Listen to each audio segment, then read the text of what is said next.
مفتی صاحب، ہم جاننا چاہتے تھے کہ آپ بہت سارے اویئرنیس پروگرام چلا رہے ہیں مسجد میں، اور ایک مجھے پتہ ہے آپ کا ایک مسجد پریچے کا بھی پروگرام ہوتا ہے، تو ہم چاہتے ہیں کہ آپ اس کے بارے میں کچھ بتائیے۔ دیکھیے، مسجدیں رسول اللہ صلی اللہ علیہ وسلم کے دور میں بے شمار خدمات کا مجموعہ تھی، حتیٰ کہ آپ کو بتائیں کہ مسجد اس حد تک تھی کہ اگر قیدی کو قید خانے میں قید کرنا ہو تو مسجد ہی میں قید کیا جاتا تھا۔ ایسے بھی واقعات ہیں، اور اس کے اثرات پڑتے تھے کہ وہ سخت قسم کا دشمن بھی دین اسلام کا مجاہد بن جاتا تھا، اور بے شمار مسجدوں کی خدمات تھی۔ لیکن جیسے جیسے وقت گزرتا گیا، مغلیہ دور، اس سے پہلے تو عثمانی دور، اس سے پہلے اموی دور، پھر یہ آخر کے دور میں مسجد جو ہے وہ 5 نمازوں کے لیے محدود ہو کر رہ گئی۔ فجر کی نماز پڑھنے کے بعد مسجد لاک کر دی جاتی ہے، ظہر کے بعد لاک کر دی جاتی ہے۔ تو مسجد کے اندر امت اسلامیہ کی ضروری تقاضوں کو پورا کرنے کے نظام کو چلانا چاہیے۔ مثلا ابھی ہم ایک پروگرام کر رہے ہیں کہ بچے ایس ایس سی اور ایچ ایس سی سے پاس ہو رہے ہیں، خود میرے بچے ہیں اور بھی ہمارے دوستوں کے بچے، کسی کو پتہ نہیں ہے کہ بعد میں کیا کیا جائے، ان کی تربیت کیا ہو، وہ کس فیلڈ میں جائیں، ان کی اپنی اندرونی صلاحیت کیا، ان کے ایپٹیٹیوڈ ٹیسٹ کیا ہے، ان کا مطلب یہ کہ کاؤنسلنگ کے بہاف پر ان کا اپنا رپورٹ کیا ہے۔ تو یہ میں کروں، ہم سب مل کر کریں کہ ہمارے بچوں کی مستقبل اس سے سنورے۔ ایک ہمارے یہاں دارالفتہ والارشاد میں تقریباً 10 سال سے یہ موضوع چل رہا ہے، ہمارے پاس 15-20 فائلیں ہیں، ضرورت ہوگی تو اس کو دکھا بھی دوں گا۔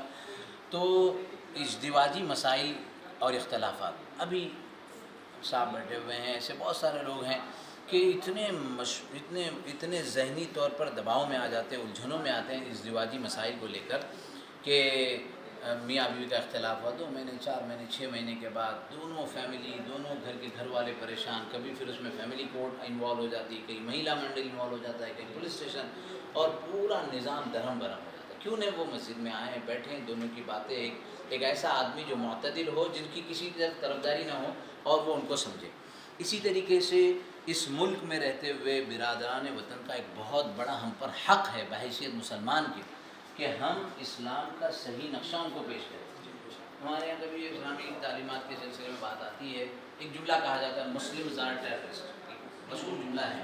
تو میں سمجھانے کی کوشش کرتا ہوں کہ آپ مسلم کے معنی تو سمجھو، what is the meaning of Muslim? مسلم اسلام سلامتی سے ہے، یعنی جو سلامتی میں خود رہتا ہے، امن و امان اور شانتی کو خود میں رہتا ہے اور اس کی تقسیم کرتا ہے، اس کو بانٹتا ہے۔